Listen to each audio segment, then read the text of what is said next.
Students, today we are going to discuss on the last division of kingdom planty of your syllabus, angiosperms. Students, angiosperms. The term angiosperm is derived from the Greek word angion, that means marriage,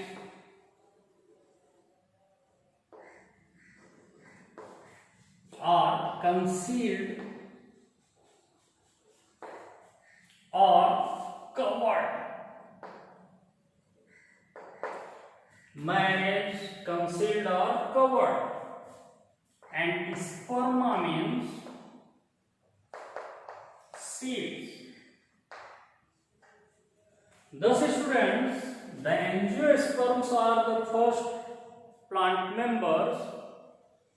Their seeds are covered inside the seed coat. Yes, students, their seeds are covered inside the seed coats, and they are the flower bearing kinds of plants. That's why called angiosperms. Now, students, we are going to more discuss about the angiosperms. Angiosperms are exceptionally the largest group of plant kingdom. They ranges from the smallest plant Wolffia to the larger plant Eucalyptus of about 100 meter tall or 100 meter in height. Students, the angiosperms are mainly found in each and every part of the geographical surfaces. Yes, students, they are mainly found in the dense forest region as well as in our surroundings, and they are the most common and neighboring species of the plants that are found in our surrounding. Students, the angiosperms are the vascular plants. Their vascular system is well developed type. The angiosperms perform the process of sexual reproduction by means of the different parts in their flower. Yes, students, the different parts in their flower. There are mainly four rows or four parts in their flower. The outermost green roll of the flower, that is the calyx or corolla. Calyx. The second roll, that is the colorful part, calyx or sepal. And the second part, I write here, calyx is the outermost roll. It is green, also called sepals. The second roll is corolla or petals. The third roll is the stamen, or you can say androecium. The male reproductive part, male reproductive part,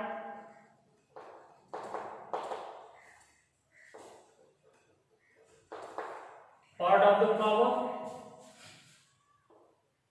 and pistil or carpel, or you can also call it gynoecium. The female reproductive part.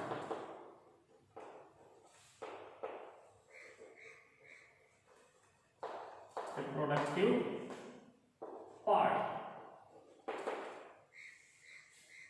Thus students, these are the 4 roles of a flower.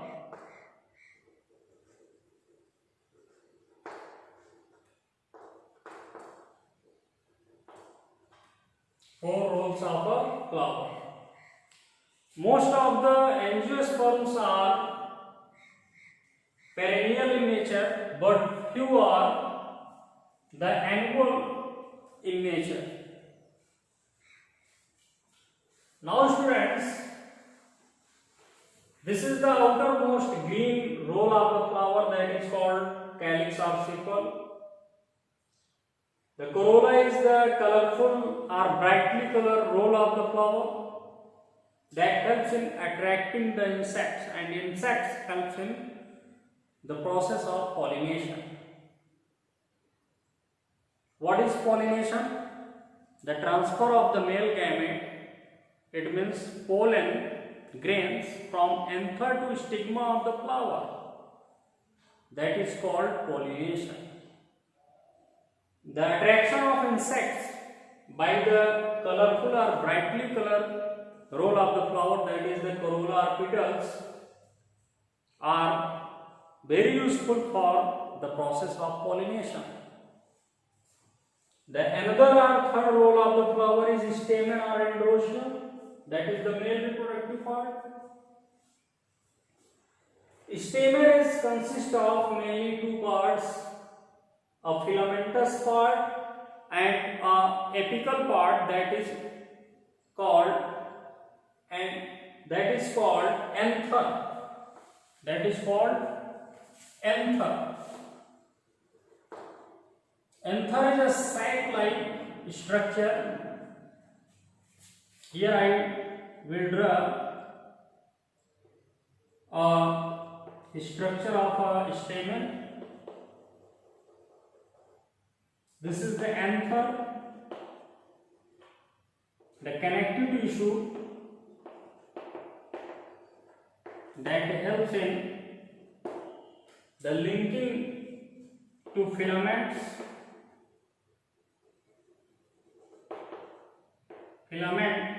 and the anther.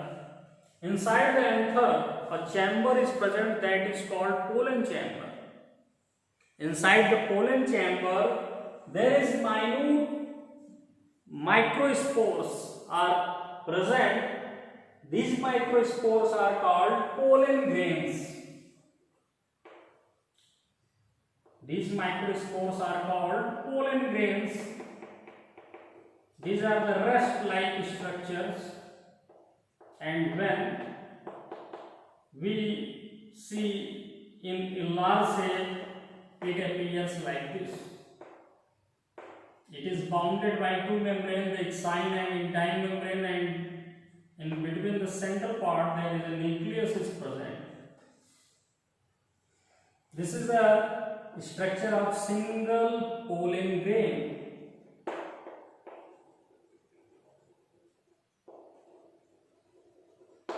Single pollen grain.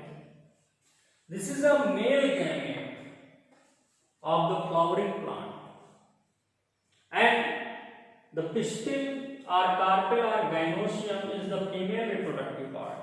It is somewhat flask-like and consists of following 3 parts.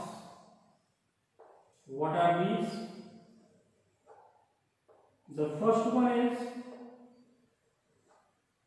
the stigma, style, ovary. It is a somewhat oval shaped part and usually thick and massive, containing many eggs or ovules.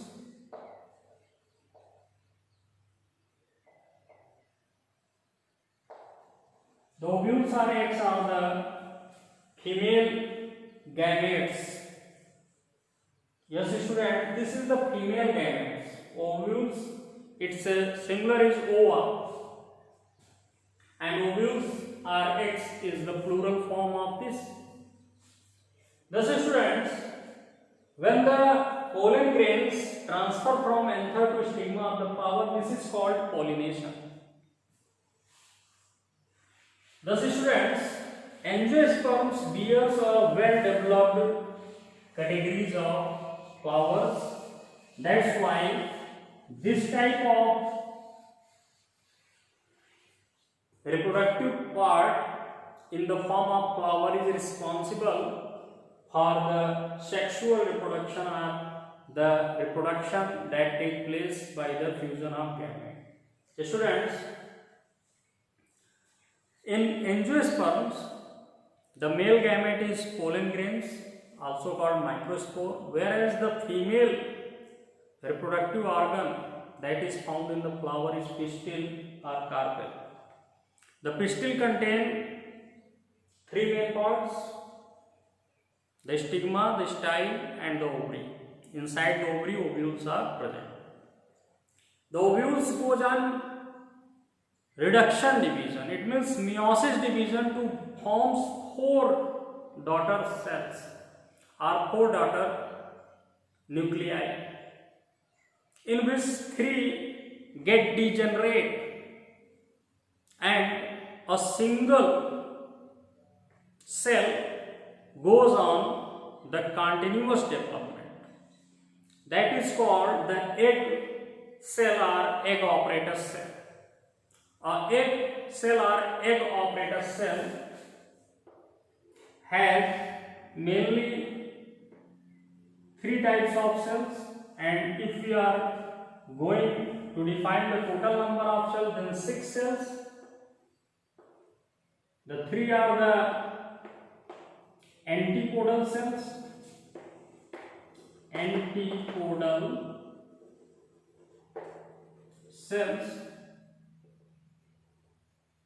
the 2 are synergid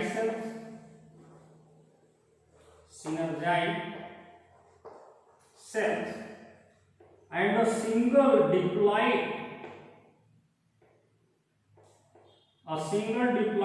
nuclei is present, that is called primary endosperm nucleus. It is a diploid nucleus, that is, in short, we can say 10. Primary endosperm nucleus.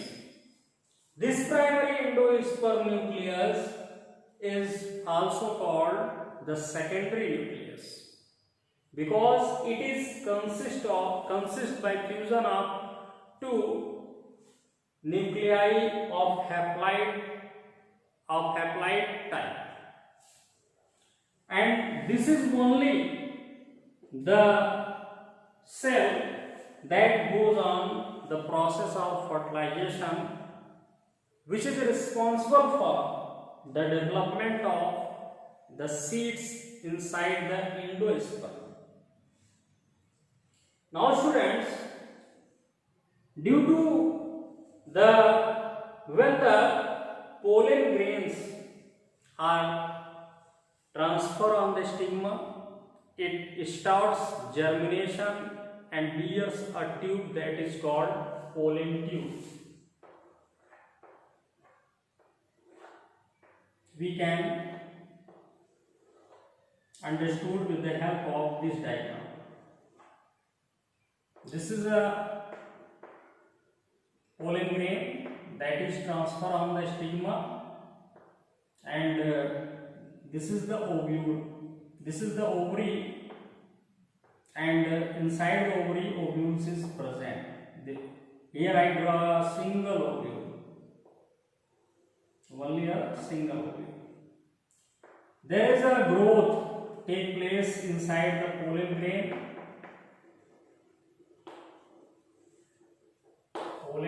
This is the stigma, style, pollen tube. When the pollen tube reached at the nucellus or micropyle of the ovule. Then it discharges two gamete cells. It discharges two gamete cells. The one gamete cells fuses the secondary nucleus. The secondary nucleus to perform the syngamy process. To perform the syngamy process, and the another discharged gamete cell fertilize or fuses with the another cells. This type of fertilization take place inside the endosperm is known as double fertilization. Yes, students, is known as double fertilization, and here the secondary nucleus containing diploid number of chromosomes and fuses with the male gamete containing haploid chromosomes to become triploid cell. To become triploid cell, this cell further develops into the seeds that encloses inside the endosperm, and the ovary part of the endosperm get develops into fruits. Thus, the process of the development of fruits take place from the flower, and from the ovules the formation of seed take place in angiosperms. Students, the angiosperms are further classified into two subgroups or two classes. What are these? The dicotyledons and monocotyledons. What are dicotyledons and what are monocotyledons? Let's see. Dicotyledons. Students, this type of classification is carried on the basis of the presence of cotyl. It means seed leaves in the seed of the plants.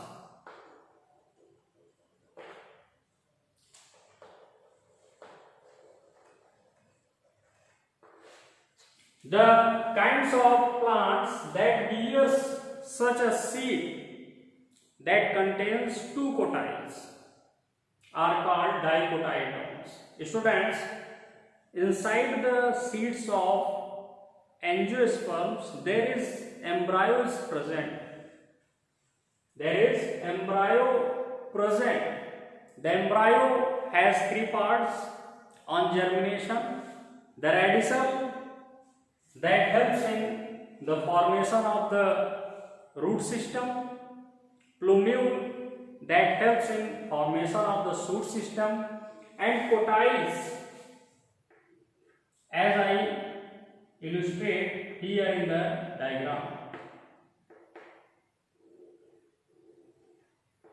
This is the plumule, this is the cotyls, and you can call it seed leaves in a simple way. Seed leaves. And this is the radicule. The radicule helps in formation of root system of the plant, and plumule helps in development of the shoot system in plant.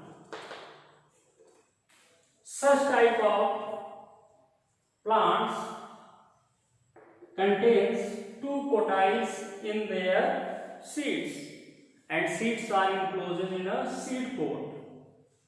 This type of the plants are called dicotyls. Mainly they contain the leguminous type of plants such as pulses, all types of pulses, pea, gram, sisal pea, pigeon pea, as well as the oil-yielding seeds like groundnut, sunflower, mustard, castor, etc. Student, general characteristics of dicots. The dicots always have a taproot.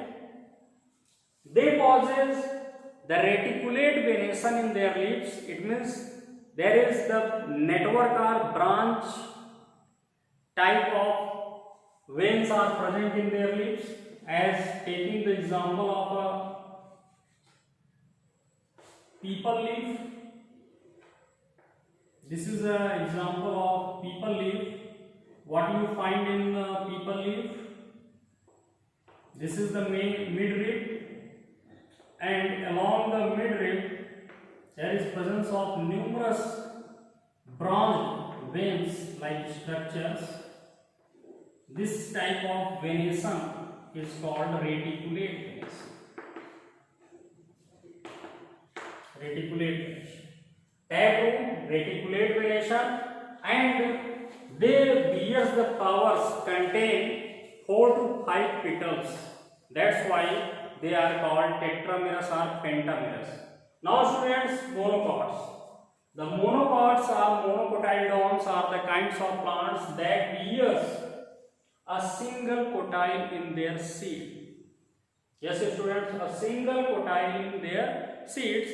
They bears the flowers that contains up to 3 petals. That's why called trimerous. They always possess the advantageous or fibrous root. In leaves always present the parallel venation. Let's take the example of dicots and monocots. The pea, gram, mustard, etc. And here the rice, wheat, maize, jowar, bajra, sugarcane, etc. are the example of monocots.